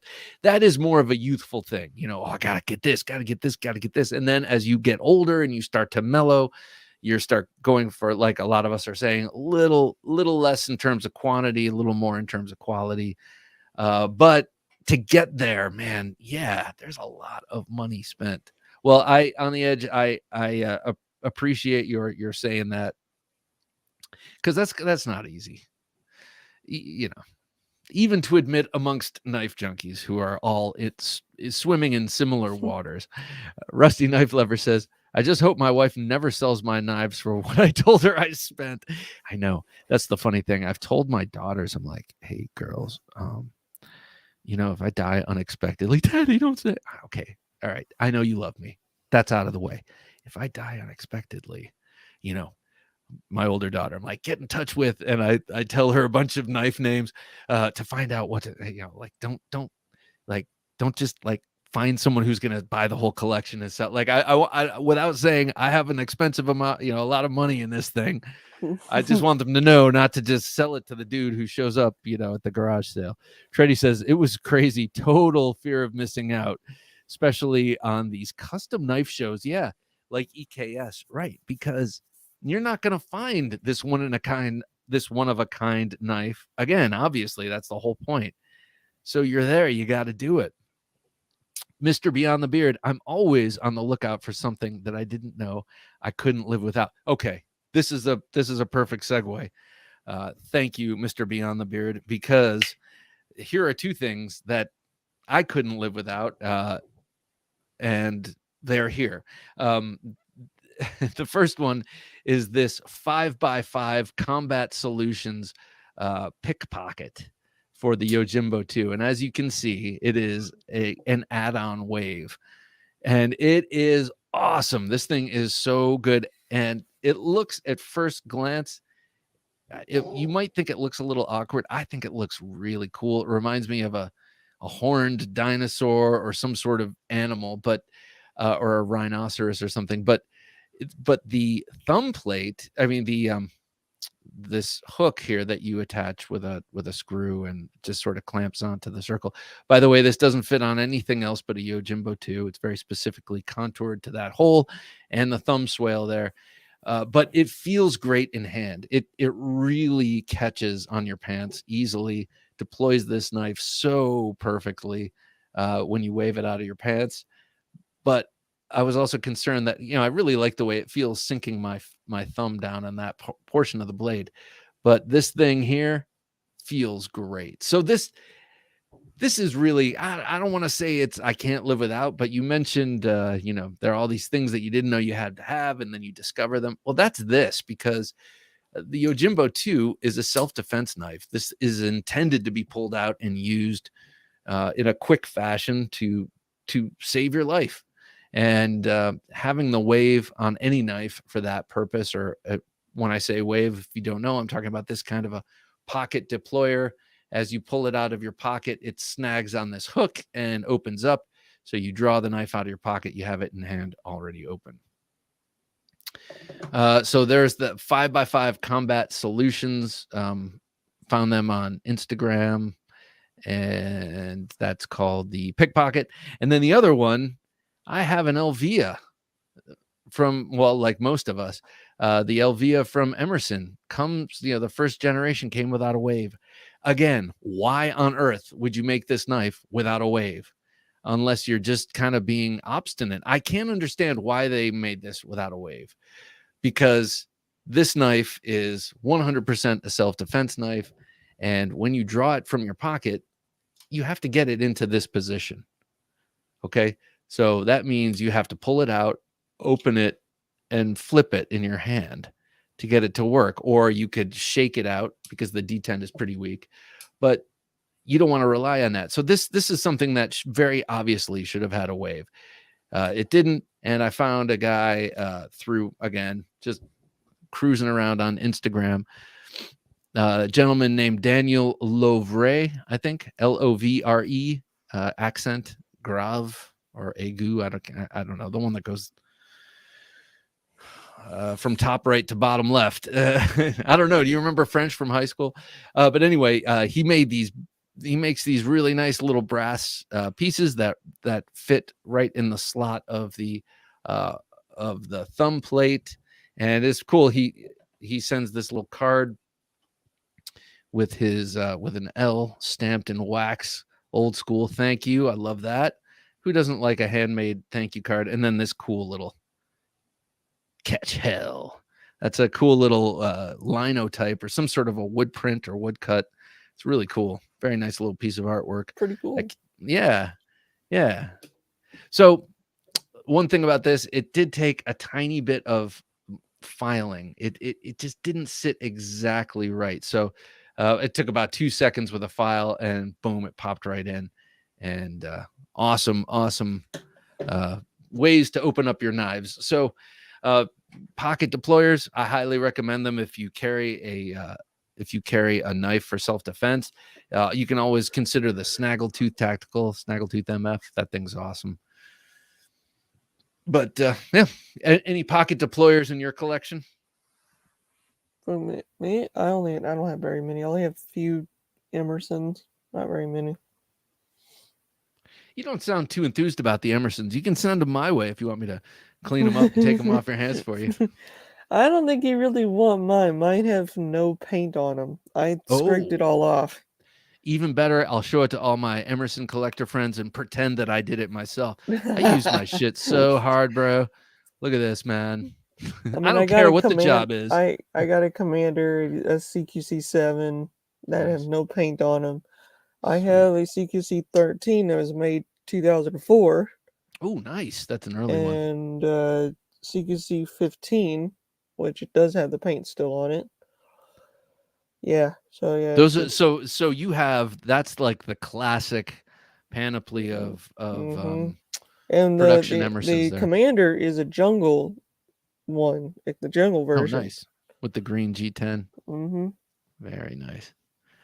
KF Boston says, my fiance gave me a great budget for last year. Unfortunately, I blew through that amazingly quickly, and I just need to put in the work, and we compromised. Hey, man, that's what it is. Compromise. We both win a little. We both lose a little. And, you know, it looks like you made out pretty well with your 11 hinderers. Kevin Moore says, buying and selling knives for me is like playing the stock market. I buy high and sell low. That's funny. Something wrong here. Morning from the stormy UK. Good morning, sir. Good to see you, Jock. Good to have you with us. Jock, I was just showing this thing off. I'm not sure if you caught it, but I know you're an Elvia carrier. I just got this pocket deployer from one Daniel Lovray. I think that's how you pronounce it, on Instagram. Very nice little piece of brass that fits in there and waves open your Elvia, a knife that very clearly and obviously should have a wave. Todd Carr, good to have you here, Jock, and good morning to you, sir. Todd Carr says, none of our wives know exactly how much we spend on our hobbies, and vice versa. You know, that's true, except my wife doesn't. She is not. I wish she blew money on like handbags or shoes or something. She doesn't. She does responsible stuff for the family. Drives me nuts. No, I'm just kidding. I'm very lucky. Backpack B says, I will never do the math. I refuse. Je refuse. Yes, me too. Me too. Ed Harrison, good to have you here. I'm 59.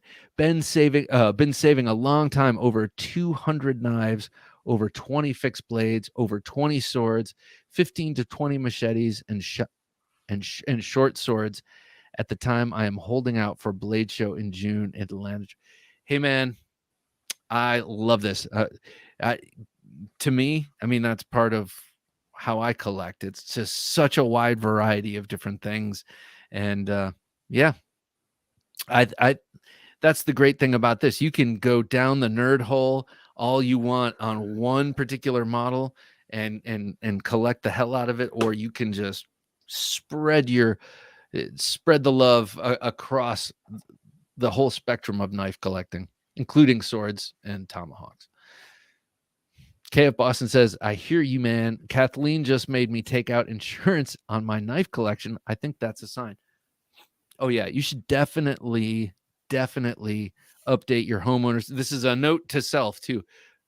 You know, periodically update your homeowner's insurance anyway, as you acquire more and more, valuable things. But we forget that knives are also very portable and easily taken, unless you have them locked up in a big, cabinet. But if you keep them in these Pelican cases, which are so cool, they make me nervous, man. It's like, bloop, there you go. It's like in a nice, handy, comfortable handle case, and you just walk right out. Backpack B, good to have you here. I told you, I told my best friend if I die to tell my wife at my funeral that he needs to help her sell them. All no joke. Yeah, it's kind of like yeah. Hey, good to have you here, Mr. Weissel. I started collecting in 2021, but I went from my first Civivis to Shirogorov, Rockstead, Ooh, and some custom pieces in about half a year. Now I'm in about 25 knives, so I guess it's escalated quickly. I like your style, though. I mean, really, you're not beating around the bush. I've always You know, wanted a Shirogara. I know, me too. Me They're too. so Like I said, expensive. they are expensive. I mean, but you're used to those. You're used to expensive knives, and Yeah, actually, you could take two of those hinderers off the wall and have yourself a brand new Shirogorov. yeah, that's true. That's very true. But then I would miss them, and they'd probably ask, "Can I have them back now?" Wait, she has a spreadsheet and a trusted knife fellow. Oh my gosh, fellow knife buddy. Uh-oh. Wow, a spreadsheet. That's pretty cool. KF Boston, insurance is a great idea. Yes, yes, indeed. Did you just say, Brant, you would ask for them back after selling them? Yeah, I would be like, "Nah, I don't want. Give it back. I don't want. I would miss them." Bob, that Yojimbo looks like a Klingon blade. That's funny. It does with this. It's like, yeah, it's Kind of got a little does. bit extra gnarliness. Yeah, I do like it. Of course, the first thing I did was see if it fit on my Yojimbo because bigger, but it doesn't, because the geometry is different in that area. Whoa, I didn't know there was a wave add-on for the Elvia. Got to get one now. Yeah, go to Daniel Lovre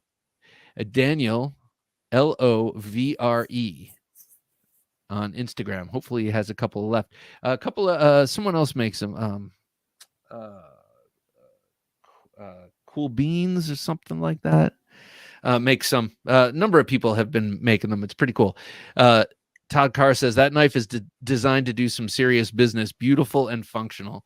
Agreed. Actually, both of them are. And it's like weapons designs from days gone by. You can look at them, appreciate them for their beauty, but not like want a broadsword because you want to cut someone in half, but just want a broadsword, because of the inherent beauty. Blood Groove says, Mr. Wiesel, is it Wiesel? Oh, there's no L. In my mind, I've been saying Wiesel. VC 256. Your situation mirrors mine, but I went straight from 300 to grails. Now I'm exploring budget knives to see what I've been missing. Now I'm mixing it up with the hoi polloi to see how they cut things down there. Good for you, Blood Groove. I mean, why not go all in? I've been collecting knives forever, and it's been a slow thing. Bob, I'm curious if you have a top 5 wish list knives for 2022. Oh geez, oh man. I'm gonna have to get back to you on that, because one of them would be the Project X if it actually comes out in 2022. I would like to get a J Cape in 2022. Thanks to you, Hero. I would like to get a Gypsy EDC Pikal of some sort. The other three I'm reserving for custom fixed blades. That's kind of just where I'm headed. Kevin says all in all, I'm around $3.25 billion so far. So it feels like, yeah, exactly, right around 3.25 billion. Yes. Yeah, a funny thing about billion and trillion, I love bandying this fact about, and I know you know what I'm saying, and you're probably groaning because I've mentioned it before, but when you hear people talking about the debt and all of that, and you hear trillion, just remember that 32. Let's see. A billion seconds is 32 years. A trillion seconds is 32,000 years. And that puts things in perspective. So when people say trillion, it's like, oh, it's just so easy. It's like million and billion, but you just replace the B with with a TR. And it's just like the same. No, it's not just like the same thing. It's like so much bigger. So I don't know how I got. Oh, yeah. Biggins and his billions. My Mike says, my wife bet me that I couldn't go a year without purchasing a folder, so I have been buying fixed blades. Yes, a workaround. See, we're flexible. We got to be flexible. D-Bass says, Hinderer Collector, was the Project X the Hinderer you mentioned a few months ago on Bob's Live? You said you knew of a new Hinderer design coming soon, but you couldn't say anything more about it. Yeah. So I'm taking that as a yes. I'm taking that shit-eating grin as a yes. Yeah, because I cannot keep secrets, but I had to keep this one because yeah. It was hard for me to even like play with it on camera and just go like, oh, I could have something you don't like that. Sinister Knife went from 200 to Grails. Oh, Sinister. It's a slippery slope. Hey, Brent, one thing I really like from the pictures is that the flipper tab looks way more comfortable than this one. Actually, it kind of does. I mean, for what it is. I mean, it's not sharp. Yeah, it's a little more rounded than the XM18. Yeah, exactly. So I'm looking forward to how that feels. Oh yeah, it feels really good even when you flick it. Feels good. Shouldn't be saying this. Hinderer half-track harpoon Spantos dropping tomorrow. Shh. Hinderer half-track harpoon Spantos. I love it. Did you just come back from seeing USMA Blades live? Oh, I think he did. I don't know. That's funny. Those combination of words only mean something to us. Bob, if you get a second, you mentioned Casey's Mach 51 Kickstarter. Yeah. I was talking about it before. Go check out Casey's Mach 51 Kickstarter. So Casey of Knives Fast, he's got a new knife company called Tempest Knives. He has the Mach 51. It's been doing the rounds. I've had it on here quite a bit, and I did a close-up video. It's a really unique, cool, badass knife. And here, Jim has it up. Thank you, Jim. As you can, pretty cool. It is really cool, and it's the design is inspired by the P-51 Mustang, and also the Mustang, I think, car. Also, when you look at the pivot of this knife, it looks like the 5-spoked wheels of a sweet car. So I mean, this knife is awesome, and it's that same but different kind of thing. It's the same in that it's made of titanium and M390 steel, but different because look at that design. And you're also getting a fully contoured handle with orange peel texturing, which is amazing. A loop over wire clip, and a really, really excellent cutting blade. I never do this, but on my close-up video, I actually cut a bunch of stuff with the blade to show how versatile and sharp and thin it was. So you got to check this out. Got to check out and he's also doing a deal. If you buy 2, your second one is a certain amount off, and I can't remember what it is. But the Kickstarter ends in 2 weeks, I think on the 20th, or in a week and a half, I think the end of the month, something like that. And so my brother and I are probably going to get in on that twofer action, because my brother's a huge fan of the P-51 Mustang. So a very cool knife by our good friend Casey over at Knives Fast and Tempest Knives. So check it out. 8 days to go. 8 days to go, people. 8 days to go. Ooh. Yeah. Yeah. Yeah. So check it out. Check it out for sure, people. Thanks for bringing that up. And hey, since I have you here, would you be willing to do a knife fight with me? Sure.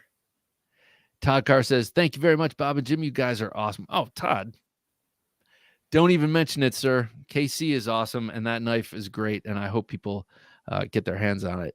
It looks odd, but I like it more and more. Oh, my God. And it's incredibly comfortable in hand. what's this? $430. Fought. For, huh? I think I know what you mean. 430 for two? Is that what you're saying? I don't know. Yeah, I don't know. Okay, so we're gonna do for two. Ah. Thank you. Okay, cool. Oh, that's $255 for one. Okay, that's what it is. All right, cool. Thank you. And yeah, we want that knife. We want that Kickstarter to go through because we want to see how that knife will also, well, because we want to support a friend. We want to see a friend succeed, of course. But also, selfishly, we also want to see the different colorways and materials he comes out with next, because I know he wants to do other things with that design. And how cool would it be to have something like that in olive drab? You know, it would look I would just own like the one. damn yeah.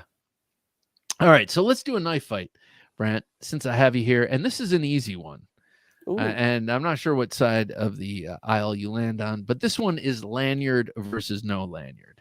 And by Oh. lanyard, I don't necessarily mean that, you know, it can just be a fob, if you will. I don't have, like this, like that. That can be Yeah. a lanyard. So, any preference?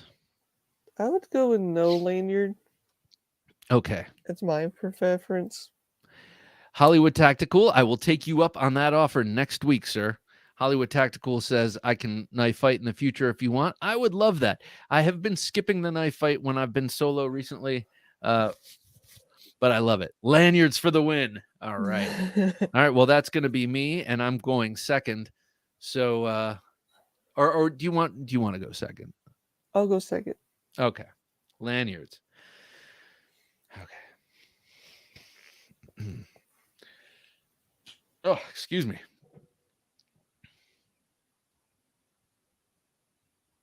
Thank you, ladies and gentlemen, for inviting me to this esteemed venue to talk about this very important topic.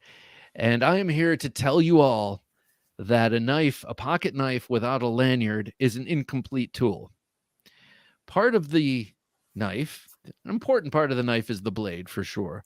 But the most important part of the blade is the grip, because without the grip, you cannot hold the blade. So, well, okay, I'm going to backtrack and say that it's not the most important thing, but it is a very important thing that you have a good grip.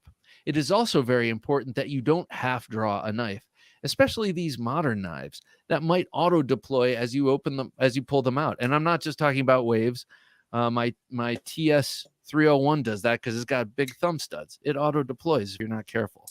So with a lanyard, you are always sure to have the knife gripped in hand as you retrieve it. The only safe way to handle a knife is to be sure it's in hand. And the only way to do that is to have the extra purchase of a lanyard.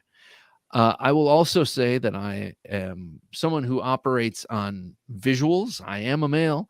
And to me, there are extra opportunities to embellish a knife, say with beads or fancy knots, that also make lanyards invaluable in the ownership of fancy knives. Thank you. I miss the debate team. Actually, I miss being 17 and meeting the high school sweetheart. Yeah. Oh, but the debate team, that would have been cool. I don't know if I could have ever gotten onto it, but check this out. Before I let Brant go, I got to say, my daughter's school, and she goes to a very cool school, all things considered, considering where a lot of kids go to school these days. But they used to have a debate team, and they stopped it because kids were getting offended. Doesn't that make you want to barf? That's the whole thing about debate. You're supposed to be able to take on a side that you don't agree with, like lanyard or no lanyard. You might be avidly against lanyards like most people are, but still you should be able to argue for the lanyard side, because in order to hold your own beliefs firmly, you have to know what the counter beliefs are, and you have to know them well. You don't want a straw man, you want a steel man. So it bums me out that my daughter, who she and I debate all the time, sometimes it's called arguing, and I think she's good at it. And I wish her school didn't wuss out in this particular case. Brant, you are arguing for no lanyard, sir. You have 1 minute, and your time begins in 5, 4, 3, 2, 1. Well, in my defense, if you have a lanyard, it's okay, but when you don't have to worry about it, somebody hijacking your knife. Plus, people can hijack it by just swiping it out of your pocket. And also it catches on things sometimes. And that's not good for your knife, because if it's a $5,000 knife and you have one of those on there, yeah, good luck trying to get it fixed. Um, but yeah, that's pretty much all I have. So you like lanyards? I do somewhat. I know. I do somewhat too. Oftentimes, screw those dangling lanyards. I don't need I don't need earrings on my knife. I love it. Yeah, you know what? Sometimes I put them on frequently and I cut them off almost as frequently. This one, 3-finger knives and fixed blades, yes. Yeah, I'm with you, Patina. By the way, welcome, Patina. Good to have you here. This one, I just took the knife apart to see what it was like. It was great to take this apart, but I also put the lanyard back in for a little while. I know I'll take it back out eventually. Brandon G says, "What knife was that, Bob? Bob just was holding this one right here. This is the Umnumzan Tanto by Chris Reeve Knives. One of the prized, and I love this knife. Lanyards on pocket knives, lanyards on fixed blades. Yeah, I agree with you. I like fobs. I don't like I mean, like now I'm being nerdy about it, but like little things that you just grab and pull. And a lanyard I see as something you can loop around your wrist or loop around the back of your hand. Lanyards are like men with ponytails, unnecessary and odd looking. That's funny. I saw a meme comparing the man bun to a garbage bag with the top. That's funny. It's funny. But, no denying the ladies like the man buns. My mom likes them. My mom likes man buns. So does my wife. But I think it has to be attached to like Jason Momoa. I don't think that it's just anyone with a man bun. Yeah. Well, almost no downside to having a lanyard. One downside is if you don't tie it close enough to the knife, as you open it, I've had this happen where the blade tip will just interfere with will get caught in the lanyard itself. Addicted to Blades says lanyards on small folders. Yes, I'm with you, sir. That's why it bums me out sometimes. Like this little knife would be great with a little lanyard, but there's no way to put one on. Kids don't know what offended is. No, they don't.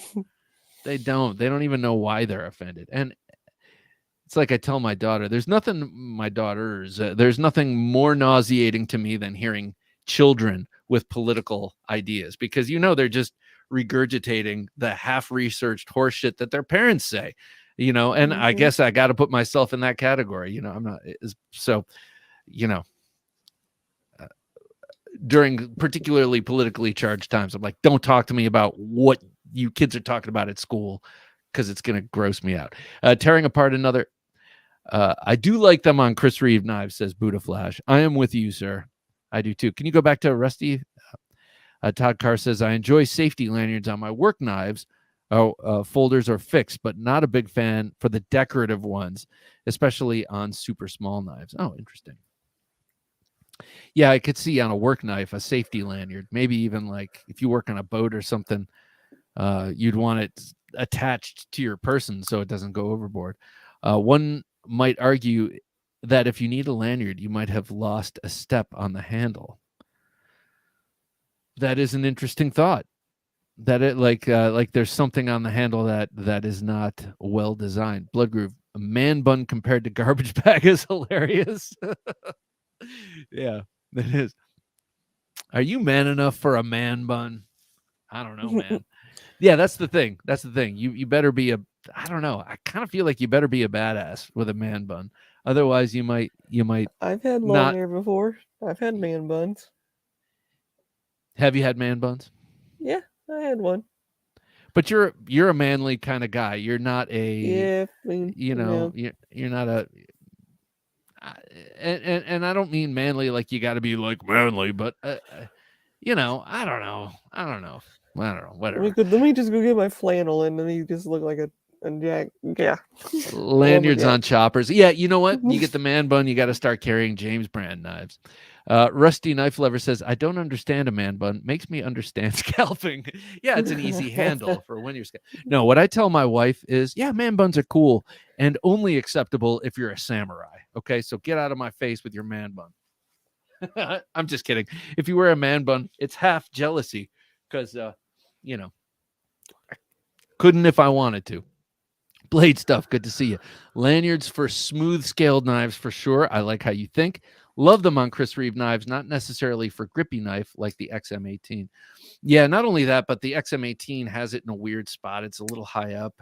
And then the knife is wide enough that when the paracord, if it's not gutted, it comes out, it widens the knife a bit too.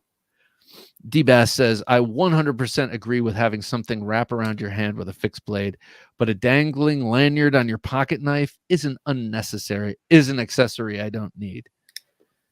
Yeah.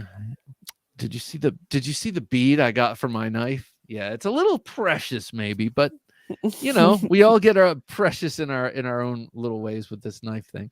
Significantly increased chopping power if you make a bracelet style lanyard. See, I learned that well, I think it was from some SAS guy on YouTube, but he said don't wrap it around your wrist for a chopper. Wrap it, or put it around your hand, around the back of your hand, and then if it falls, it doesn't swing into you like it would if it's around your wrist. It swings sideways, which I think is kind of cool. If you lose your grip, I'm all about lanyards, says Kevin Moore. Well, that means I won then, Kevin. I think is what you're saying. My only lanyard is on that little redstone. It works.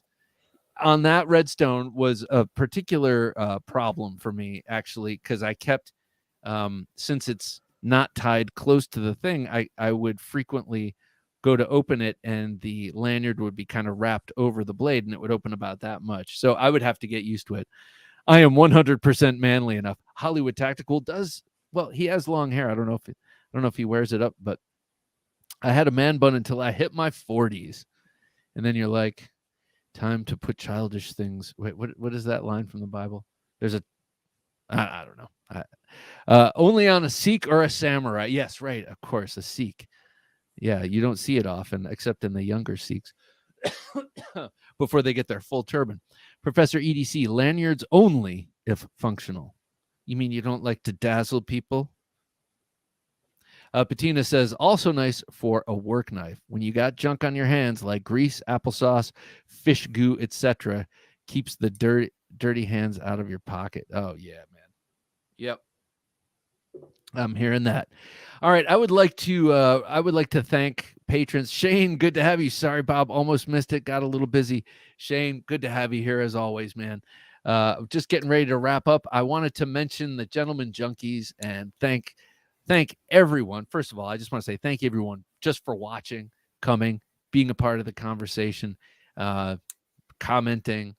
Thank you guys for the super chats. I appreciate that. D-Bass and Biggins. Greatly appreciated. Also want to thank people who go to Patreon and help us out there.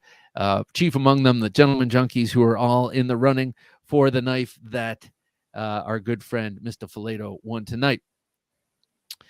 These are the people I would like to thank, these Gentleman Junkies. 9198 David, Ben Belkin, our good friend, Byron Kennedy, Caleb Townsend, Edward Sumner, Edwin Callow, Ezekiel Yates, Jared Strasbaugh, Jesse Tellis, Jock, thank you, Jock, John Ladner, Kevin Moore, Kevin Seastrom, Martin Gamboa, Mr. Fileto, Mr. VC256, Nathaniel Conway, Reed Martz, Ryan Leitner, Scott Nelson, Sean Curry, Sean M., Tong Kim, and Larry Elizondo. Thank you, gentlemen, one and all. It's so greatly appreciated, and you help make this whole thing go around. So Jim and I say a hearty thank you and a salute to all of you with this knife you wish you had. They don't make it anymore, and it is awesome. Sorry, that was so rude. All right, there you go. That's the Recon 1 XL in XHP. All right, Brant, thank you so much for coming on and keeping me company, man. It's always a You're pleasure to welcome. see your smiling face and to see what the latest thing is. Also, thank you for gracing this show with the Hinderer Project X. Show it one last time before we All right. sign off. Oh, Shane shaved his head at 30, never looked back. Yes, man. Yeah. It's kind of a thing to do. I wouldn't mind going back to that. That is a gorgeous knife. Hero says, when I was a child, I spoke like a child. I thought like a child. I reasoned like a child. When I became a man, I gave up childish ways. Thank you, Hero Sticks. That's a great way to end this. So we're not going to call knife collecting a childish way. We're going to call it impetuous adulthood. Blood Groove says, Bob, got a new work schedule next week. Sorry, I won't be catching you live for a while. Blood Groove, thank you, man. Just check us out on the replay. And we'll be missing your comments, but come back to us when you can. We'll appreciate it. Missing Bob is a real stick in my craw. Oh, thanks, Shane. I appreciate that, man. Professor EDC, thanks, Bob. Jim, really appreciate the effort and enjoyed the show. Good night, everybody.